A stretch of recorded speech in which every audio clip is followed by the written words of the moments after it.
it's Friday. It's time for our Fit na Fit Friday. Kaya naman, sabay-sabay tayo maging healthy and fit. At ituturo sa atin ngayon ni Coach Joel Castillo na sit exercises na pwede rin po sa ating mga feeling young. Okay, kagaya ni Audrey. And welcome back to Rise and Shine Pilipinas. Coach Joel, hi!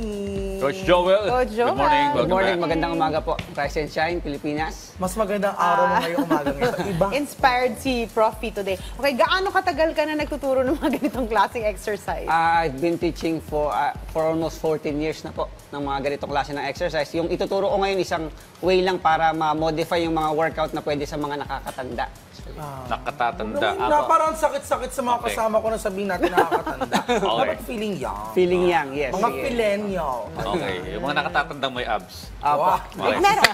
Ano ang mga simpleng hakbang, Coach, ang pwedeng gawin ng ating mga viewers para simulan etong pag-upo lang pero nag-exercise na o kung tawagin sit exercise? Actually, ang kailangan lang naman natin gawin dito is humanap ng mauupuan at yung decision lang na gusto nating simulan yung activity na gagawin natin. Hindi pwede sa lapag, ha? Hindi. Dapat may upuan. Kailangan po may uupuan ka na Yes, upuan. dapat po. Kung hindi floor Okay. exercise Sa lumpuit. daw yun. Yes, alam mo. So, sige po. Ano ba yung mga, wait lang, sige. Wait, ano lang ako. Okay na ba? Sige, okay lang po. Hindi kasi, we need also to know what are the specific health benefits ng exercise na to.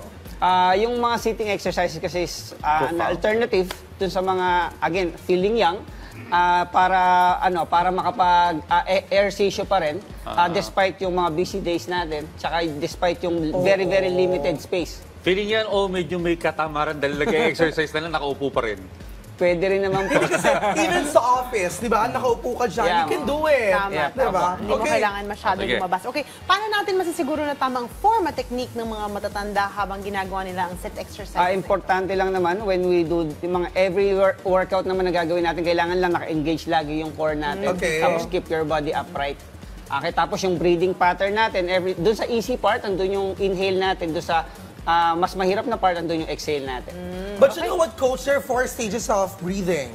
Are you guys aware of that? Talaga ba? Yes, Yeah. it's not just inhale, exhale. It's when you inhale, and then you suspend the air, Yep. and then after suspending that, you exhale, and then that's the point of recovery. Those are the 4 stages of breathing. I'm sorry. Grabe, very prof Okay. talaga siya. Okay. Okay, gaano po kadalas at gaano po katagal ang inirekomenda mong gawing sit exercises na ito para sa mga nakatatanda? Ano sir, usually mga 30 to 45 minutes a day, siguro mga 3 to 4 times a week. Actually, kung very light naman yung activity, pwede natin itong gawing daily habit.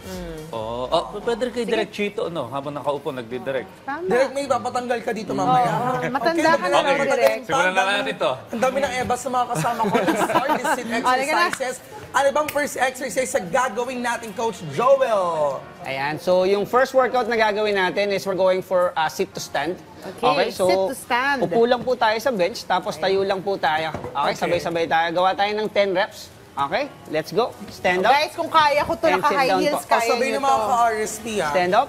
Parang lagi Sit ka down. naman ginagawa to. Ayan. Ang difference lang dito is purposeful yung ginagawa mo. Usually, we do this naman every day. So imagine mo na sa office ka ginagawa mo. Pero kailangan dito, parang dapat matibay-tibay din ang tuhod mo. Yes, kahit kasi, pa paano.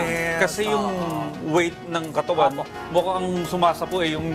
Ang Kaya more- nga dapat Okay dito daw. natin na. Ayan, Okay. so nakasampu na po tayo. Ang second natin is we're going for knee extension. Upo, sandal po tayo sa dulo ng bench. Okay, so kahit monoblock chairs, pwede na? Yes, pwede po. Kindly place your hands sa ilalim ng legs para magkaroon ng separation between your legs. Tapos extend mo lang yung legs mo forward. Oh, I love Okay. this. So ang gagawin mo is you're going to extend your leg. Feel mo lang po yung tension doon sa ibabaw ng Yeah. legs mo. Medyo I like mahirap pag tensions. naka-high heels. So the more you hold yung position sa ibabaw, the more na mas nagte-tense yung muscles mo sa Yeah, I ibabaw. can ng feel it. Yes. I can even feel the presence of the Lord. Hallelujah. I love you, Lord. And last one. Ayan. So next natin, mag-move tayo forward sa edge ng Forward, bench, tapos okay. mag-lean tayo backwards. Oh, Okay. Ang nice. gagawin natin is knee to chest. You're going to pull your knees towards your chest, tapos baba mo ulit. Kabilang side tayo.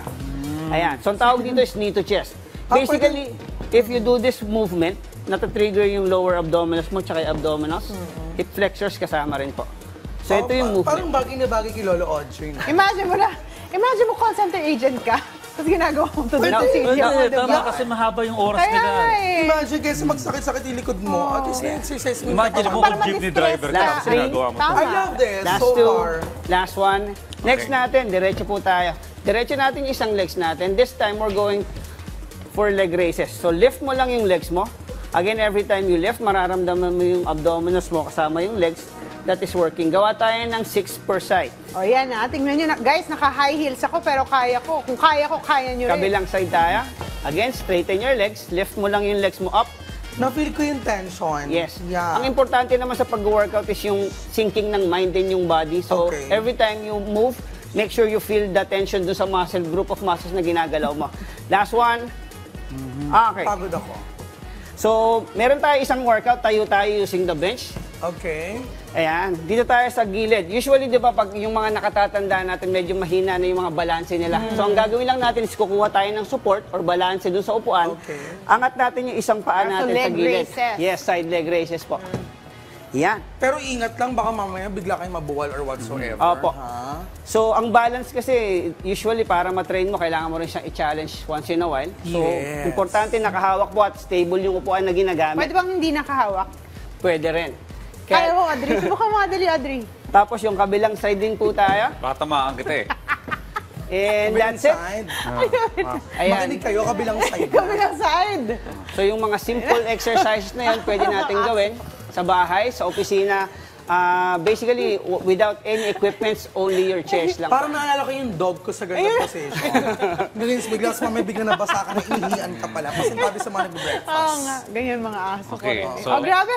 Left and right and then, ano nang next Okay na po yung Okay workout na. natin. So, yun na yun. Kaya nga. Yun. Oo, Okay. kaya Parang pinapagod si Lolo Audrey. Hindi ba sa'yo swak yung ganyan exercises? Sa totoo Kulang lang, pa daw. galing pa kami ng talagang heavy training sa basketball kagabi. Oo nga pala. So, Ikaw nga mga palang MVP ng PTV. Apat na oras lang ang tulog, pero kaya pang Ang galing mo pala sa mag-exercise. basketball talaga, Audrey. Kaya sabi mo, abs ba sabi mo? Pinatago ko nga, huwag mo naman palata.